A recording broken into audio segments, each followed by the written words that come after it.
రాఘోపాలరావు గారి మీరు కొడుకు అయ్యండి స్టార్టింగ్ నుంచి ఆయన తర్వాత యాజ్ అన్ యాక్టర్గా స్టార్టింగ్ నుంచి మీరు చాలా కష్టపడుతూ మీరు ఫోటోగ్రఫీ చేశారని నేను చదివాను సార్. Is that true? అప్పుడు 10 years దాని గురించి 10 years చేశారా? మరి యాక్టర్గా మీకు చేయాలని ఎప్పుడు అనిపించింది సార్?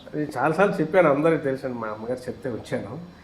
అండ్ లక్కీ అంటే జనాలు ముందుకు రావాల్సి ఉందని ఇట్స్ మై డెస్టినీ.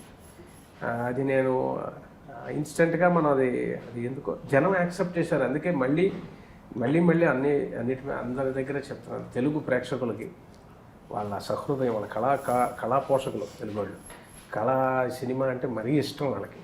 వాళ్ళు ఎవరినన్నా వాళ్ళకి ఎంతో ధారాళంగా వాళ్ళు అలా they treat them like that. వాళ్ళు అంత మంచి వాళ్ళు, కొన్ని విషయాల్లో చాలా ధారాళంగా ఉంటారనిపిస్తుంది. ఆ కళాకారులు ఎస్పెషలీ మా సినిమా ఇండస్ట్రీకి, సినిమా అంటే వాళ్ళు ప్రాణంలాగా అంత ఎంకరేజ్ చేస్తారు మంచిగా. ఆ తెలుగు ప్రేక్షకులకి నన్ను యాక్సెప్ట్ చేసినందుకు ప్రతి పాత్రని, ఎందుకంటే విలన్ చేసిన వాళ్ళని టక్ మన పాజిటివ్ చూడరు. ప్రకాష్ రాజ్ గారికి జరిగింది అలాగా, కోట శ్రీనివాసరావు జరిగింది.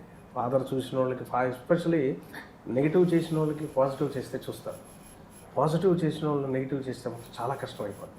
నాకు బోత్ ద వేస్, నేను ఇది చేస్తే చేస్తారు, అది చేస్తే చూస్తారు. నేను మెసేజ్ చెప్తే చాలా సీరియస్గా వింటారు, మెసేజ్ చెప్తే వింటారు. దానికి మెసేజ్ చెప్తే వినాలంటే నీలో ఒక పాజిటివ్ ఇది నిన్ను తీసుకోవాలి. ఫ్యామిలీ మనిషి అయి ఉండాలి, ఫ్యామిలీలో యాక్సెప్టెన్స్ అయి ఉండాలి జనాల్లో. అత మెసేజ్ తీసుకోరండి, you should have a stature, నీ మాట వినాలనిపించాలి. అలాగే నెగిటివ్ని కూడా ఫ్యామిలీ ఆడియన్స్ అంత ఎంజాయ్ చేస్తున్నారు. డైలాగ్ అంటే ఏం లేదండి, ఇది మా నాన్నగారికి అయ్యేది.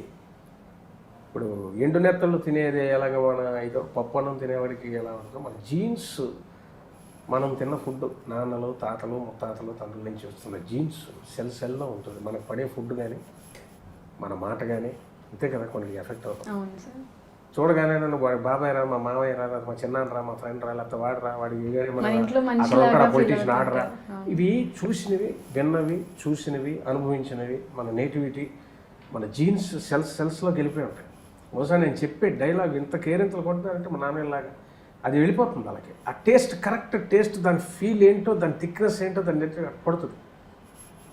ఇప్పుడు ఆ సినిమాలో కూడా ఒక విలన్, అంటే విలన్ అని ఇంత కరపగట్టిన కాదు, ఒక నెగిటివ్ క్యారెక్టర్, నెగిటివ్. కూతురు వచ్చి కాపేస్తుంటే జడేసుకోలేకపోయామా, లక్షణం ఉండేదాన్ని, పూట వేసుకున్నాం, ముచ్చటగానే ఉన్నాం అనుకో. ఇది విలన్కి ఇంకోటి చెప్తే చెప్పలేదు, వాడు నాన్న ముసిముసిగా నవ్వుతాడు, కూతుర్ని ఒకసారి తలుచుకుంటాడు. అలాగా ప్రతి డైలాగు పీపుల్కి ఏంటంటే వాడికి తాకుతుందంటే వాడికి హ్యాపీనెస్ ఇస్తుంది. అది ఈజ్ ఏబుల్ టు ఐడెంటిఫై. అలాంటి డైలాగ్స్ రాసి ఆ పాత్ర నాకు రావడం, దాన్ని కవరేజ్ చేయడం డైరెక్ట్, అది నేను మళ్ళీ ఇలాంటి పవర్ స్టార్ సినిమాలో పడటం. ఇక నేను ఏమడుగుతాను, ఎలా ఫీల్ అవుతున్నారని అడుగుతారు యాంకర్స్ ఎప్పుడు కూడా, ఎలా ఫీల్ అవుతాం, అలాంటి హ్యాపీగా ఉంటుంది. మొదలే ఎదలో నీ ఊహలే, కదిలే నీ వైపుకి అడుగులే, అరిరే జతగా కుదిరే మన ఇద్దరి అల్లరే. భానుమతి నిన్ను చూసి పోయినారే